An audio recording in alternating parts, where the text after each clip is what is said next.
ఆదికాండము 30వ అధ్యాయం 8వ వచనాన్ని మనము చదువుకుందాం. ఆదికాండం 30వ అధ్యాయం 8వ వచనాన్ని ఈ దినాన దేవుని యొక్క వాక్య ధ్యానాంశముగా మనం చదువుకుందాం. అప్పుడు రాహేలు దేవుని కృప విషయమై నా అక్కతో పోరాడి గెలిచితననుకుని అతనికి నఫ్తాలి అను పేరు పెట్టును. అయితే ఈ యొక్క నఫ్తాలిని కనేటప్పుడు తన తల్లి ఏమంటుందనంటే, దేవుని కృప విషయమై నా అక్కతో పోరాడి గెలిచితననుకుని అతనికి ఏం పేరు పెట్టిందంట? నఫ్తాలి అని పేరు పెట్టిందంట. అంటే నఫ్తాలి అను మాటకు అర్థం ఏంటి అంటే, దేవుని కృప విషయమై పోరాడి తిని అని అర్థం. నఫ్తాలి అను మాటకు అర్థం ఏంటనంటే, దేవుని కృప విషయమై పోరాడి తిని. మరొకసారి చెప్తున్నాను, నఫ్తాలి అను మాటకు అర్థం ఏంటనంటే దేవుని కృప విషయమై పోరాడి తిని అని అర్థం అన్నమాట. ఈరోజు పిల్లరా, మనము చాలా విషయాల్లో పోరాడుతున్నాం. మనం పోరాడేటువంటి అనేక రకాలైన పోరాటాల్లో ఇలాంటి పోరాటం ఉందా? ఈరోజు మనకున్న పోరాటాల్లో ఒక పోరాటము ఇలాంటిదేనా? ఇక్కడ పిల్లరా, రాహేలు ఏమంటుందనంటే, నేను ఒక కుమారుణ్ణి కనేటప్పుడు నేను దేవుని కృప విషయమే నేనేం చేస్తాను? పోరాడాను. ఈ యొక్క ప్రత్యేకమైన సమయంలో ఈ యొక్క మాటలు వింటున్న నా ప్రియ సహోదరి సహోదరుడా, ఖచ్చితంగా మన ఆత్మీయ జీవితాల్లో కావచ్చు, లేకపోతే దేవుని యొక్క వాక్యాన్ని బట్టి మనము గమనించాల్సిన విషయం ఏంటంటే, లేకపోతే మనము పోరాడాల్సినటువంటి పోరాటం ఏంటంటే, దేవుని కృప కొరకు మనం ఏం చేయాలి? పోరాడాలి. దేవునికి స్తోత్రం కలుగును గాక. ఈ రోజుల్లో పిల్లరా, చాలామంది చాలా రకాలైన పోరాటాలు చేస్తున్నారు. అందులో పిల్లరా, దేవుని కృప కొరకైన పోరాటం లేకపోవడం చాలా విచారకరమైన పరిస్థితి. ఈరోజు పిల్లరా, చాలామంది సమస్యలతో, ఇబ్బందులతో, లేకపోతే వ్యక్తులతో, ఆయా రకాలైన పరిస్థితులతో పోరాడేటువంటి వారు ఉన్నారు. ఈ యొక్క ప్రత్యేకమైన సమయంలో దేవుడు నీతో మాట్లాడుతున్నాడు. నీవు పోరాడుతున్నటువంటి పోరాటాలతో ఇక సమయాన్ని వృధా చేయకుండా ఇక మీదటైనా నువ్వు దేని కొరకు నువ్వు పోరాడాలి? దేవుని కృప కొరకు నీవు పోరాడాలి. ఏమండి, దేవుని కృప కొరకు పోరాడాలంటారా? పోరాడితేనే కృపను పొందుకుంటామనంటే ఖచ్చితంగా. మీరంటారు, మరి అడగకుండా నన్ను కలవండి, చివరిలో చెప్తాను. అడగకుండా పొందుకునేది మరి కృప అంటారు కదండి అని అంటే, అది వేరే కాంటెక్స్ట్ అన్నమాట. అది ఇది ఒకటి కాదు. ఈరోజు పిల్లరా, చాలామంది దేవుని కృప కొరకు కనిపెట్టడం లేదు, దేవుని కార్యాల కొరకు కనిపెట్టడం లేదు, ఆయా విషయాల్లో పోరాటం లేదు.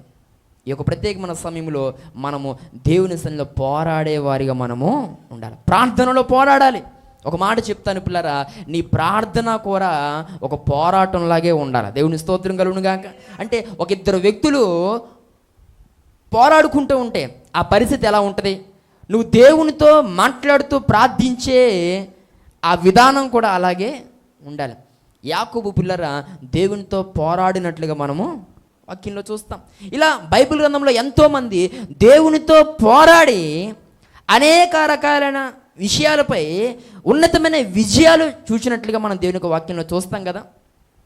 కృప కొరకు పోరాడినవారు, ఎన్నో అద్భుతాల కొరకు పోరాడినవారు, ఆశ్చర్య కార్యాల కొరకు పోరాడినవారు ఈరోజు బైబిల్ గ్రంథంలో ఎంతోమంది కనిపిస్తున్నారు. ఈ యొక్క ప్రత్యేకమైన దినాన్ని దేవుడు నీతో కూడా ఆ విషయాలు తెలియజేస్తూ అంటున్నాడు, ఇక మీదట నీవును కూడా దేవుని కృప కొరకు ఏం చేయాలి?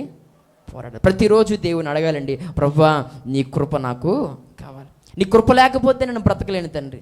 నీ కృప లేకపోతే నేను అడుగు తీసి అడుగు వేయలేను ప్రభువా. నీ కృప లేకపోతే ఈరోజు నేను బ్రతికి బట్ట కట్టేవాడిని కాదు.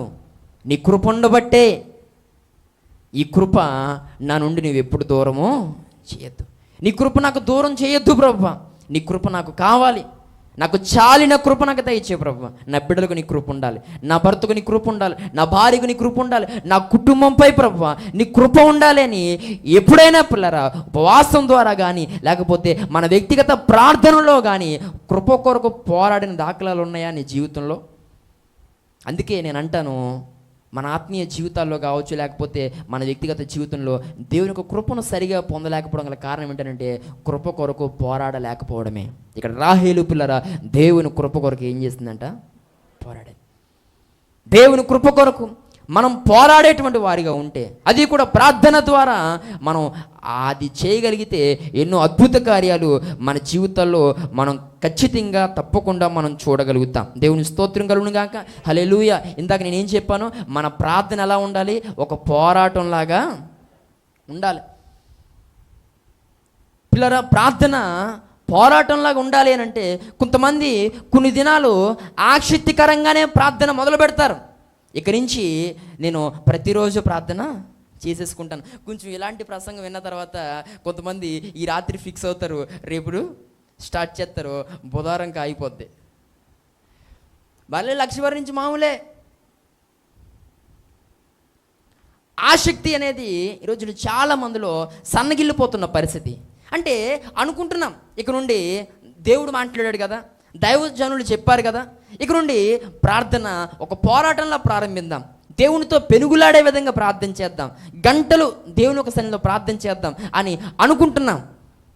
కానీ మొదటి రోజు చేస్తున్నాం, రెండో రోజు చేస్తున్నాం, మూడో రోజు చేస్తున్నాం, నాలుగో రోజు చేసేసరికి నేను ఇంతగా ప్రార్థన చేస్తాను కదా, కార్యాలు ఏమన్నా జరుగుతున్నాయా? గతించిన 3 దినాలుగా నేను ప్రార్థన చేస్తాను కానీ ఏ కార్యము జరగలేదేంటి? ఇక ప్రార్థన చేయడం వేస్ట్ అన్నమాట. ఇక ప్రార్థన చేయడం అనవసరం అనుకుని మనం 3 రోజులు చేసి ఆ 4వ రోజు ప్రార్థన చేయడం ఆపేస్తాం. కానీ ఆ రోజు ప్రార్థన చేస్తే దేవుడిని జీవితం జరిగించాలనుకున్నటువంటి ఆ కార్యము ఆ 4వ రోజే, నీవు ఆ రోజే మానేస్తావు. దేవుని స్తోత్రం కలుగును గాక. హల్లెలూయా. నీవేమనుకుని మానేస్తావనంటే 3 రోజులు చేస్తాను కానీ నో యూజ్ అని అనుకుంటావు. నేను ఒక విషయం చెప్తాను, ఒక ఎగ్జాంపుల్ అన్నమాట. నీ చేతిలోనికి ఒక బండరాయి తీసుకో, సుత్తితో ఒక 10 దెబ్బలు దాన్ని కొట్టావే అనుకో, అయినా అది పగలలేదు. ఇక చివరికి 11వ దెబ్బ దాన్ని కొట్టావు, అప్పుడు పగిలింది అనుకో, ముందు కొట్టిన 10 దెబ్బలు వేస్ట్ అంటారా? చెప్పాలా? అది ఎన్నో దెబ్బకు పగిలింది? 11వ దెబ్బకే పగిలింది అని అనుకుంటే అది ఎంత మూర్ఖత్వం. అంటే మిగిలిన అంతకుముందు కొట్టినటువంటి ఆ 10 దెబ్బలకి విలువ లేదు. 10 సార్లు కొట్టాను కానీ పగలలేదు, 11వ సారి కొడితేనే అయ్యింది అని అనుకుంటే అది ఎంత మూర్ఖత్వం. ఒకసారి మనం గమనించాలి, నువ్వు 11వ సారి కొట్టినప్పుడు ఆ రాయి పగిలింది కానీ అంతకుముందు నువ్వు 10 సార్లు కొట్టినప్పుడు 10 సార్లు నీ కంటికి కనిపించిన కార్యం ఆ బండలో ఏదో జరిగింది. మొట్టమొదటి దెబ్బకు ఆ రాయిలో ఎక్కడో ఒక చిన్న కదలిక వచ్చి ఉండొచ్చు. నువ్వు రెండోసారి కొట్టినప్పుడు ఎక్కడో ఒక చిన్న క్రాక్ నీ కంటికి కనిపించకుండా లోన వచ్చి ఉండొచ్చు. అలా 3వ దెబ్బకి కొంచెం, 4వ దెబ్బకి కొంచెం, 5వ దెబ్బకి కొంచెం, అలా 10 దెబ్బలు కొట్టగా 11వ దెబ్బకు ఆ రాయి ఏమైంది? పగిలింది. ఈరోజు నా మాట ఉంటున్న ప్రియ సహోదరి సహోదరుడా, నువ్వు 10 రోజులు ప్రార్థన చేస్తున్నావు కానీ కార్యం జరిగేటువంటి రోజే 10 రోజులు చేశాను కదా, ఏ కార్యం జరగలేదని జరిగే రోజే నువ్వేం చేస్తున్నావు? మానేస్తున్నావు. అందుకే నేను అన్నాను ఇందాక, నీ ప్రార్థన ఒక పోరాటం లాగా ఉండాలి. ఈ పోరాటం లాగా ఉండాలని ఎందుకు అన్నానంటే, పోరాటం ఎప్పుడు కూడా విజయం వచ్చేదాకా జరుగుతుంది. దేవుని స్తోత్రం కలుగును గాక. అంటే నీ ప్రార్థన పోరాటంలాగా ఉండాలి అని అంటే నీ జీవితంలో దేవుడు కార్యం జరిగించేంత వరకు నీ ప్రార్థన కొనసాగుతూనే ఉండాలి. గెలుపు పిల్లరా ఎవరికి ఊరుకునే రాదు. దేవునికి స్తోత్రం కలుగును గాక. ఈరోజు పిల్లరా, ఈ లోకంలో ఎవరు ఏది సాధించినా దాని వెనక ఎన్నో రాత్రులు ప్రయాస అనేది ఉంది. గెలుపు అనేది ఎవరికి ఊరికనే రాదు. ఈరోజు నీ జీవితంలో కూడా అనేక సమస్యలపై విజయాలు దేవుడు ఇవ్వాలి అని అంటే నువ్వు నీ యొక్క కుటుంబంలో కావచ్చు, నీ వ్యక్తిగత జీవితంలో కావచ్చు, దేవుని సన్నిధిలో కావచ్చు, నువ్వు ప్రార్థనతో ఏం చేయాలి? పోరాడాలి. దేవుని స్తోత్రం కలుగును గాక. అదే దేవుని కృప కొరకు పోరాడడం. నువ్వు ప్రార్థన ద్వారా నువ్వు పోరాడితే, ప్రార్థనలో నువ్వు పోరాడితే ఖచ్చితంగా దేవుని కృప కొరకు నువ్వు పోరాడుతున్నట్టే ఆ కృప ఏదో ఒక రోజు నీ జీవితంలో నువ్వు ఖచ్చితంగా చూడగలుగుతావు. దేవుని స్తోత్రం కలుగును గాక. ఈ ప్రత్యేకమైన సమయంలో ఈ నా మాట్లాడుతున్న ప్రియ సహోదరి సహోదరుడా, మనం ప్రార్థిస్తే చాలండి, దేవుడు మన జీవితంలో అనేక రకాలైన అద్భుతాలు జరిగిస్తాడు. నీ పక్షాన ఎన్నో అద్భుతమైన కార్యాలు దేవుడు జరిగిస్తాడు. ఈ రోజుల్లో పిల్లరా చాలామంది ఏమంటున్నారు అని అంటే, వచ్చి యేసుప్రభుని నమ్ముకుంటే సమస్యలు పోతాయి, యేసుప్రభుని నమ్ముకుంటే ఎన్నో ఇబ్బందులు తొలగిపోతాయి, యేసుప్రభుని నమ్ముకుంటే బాధలు, అప్పులు, ప్రతికూల పరిస్థితులు అన్నీ కూడా తీరిపోతాయి అని అంటారు కదా. అందుకే మీరు కూడా దేవుణ్ణి నమ్ముకున్నారు కదా, కానీ కొంతకాలంగా మీరు అదే సమస్యలతో పోరాడుతున్నారు, అదే ఇబ్బందులతో, అదే రకాలైన అప్పులతో, వేదనలతో మీరు కొనసాగుతూ ఉన్నారు. యేసుప్రభుని నమ్ముకోవడం ద్వారా మీకు ఏంటి లాభం, ఏదన్నా ప్రతిఫలం ఉందా అని ఈ రోజుల్లో చాలామంది ప్రశ్నించేవారు ఉన్నారు. అలాంటి వారికి పిల్లరా నేను చెప్పే సమాధానం ఏంటంటే, అవును, యేసుప్రభువుని నమ్ముకున్న తర్వాత సమస్యలు ఉన్నాయి, బాధలు ఉన్నాయి, అప్పులు ఉన్నాయి, ఎన్నో రకాలైన వేదనలు ఉన్నాయి.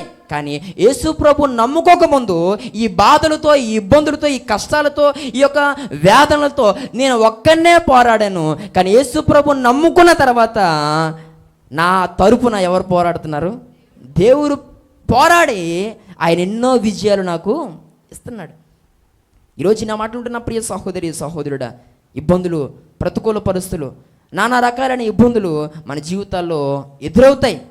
కానీ ప్రియ సహోదరి సహోదరుడా, మనమైతే గమనించాల్సిన విషయం ఏంటంటే, మనం ఏ పరిస్థితుల్లో కూడా ఒంటరిగా మనం పోరాడాల్సిన అవసరం లేదు. నువ్వు యేసుప్రభువుని నమ్ముకోకముందు ఒంటరివే, కానీ ఇప్పుడు యేసుప్రభువుని నమ్ముకున్న తర్వాత నీ యొక్క యావత్ ఇబ్బందుల్లో దేవుడు నీ తరపున పోరాడుతున్నాడు. అదే నీకు గొప్ప గొప్ప ధైర్యం. దేవునికి స్తోత్రం కలుగునుగాక.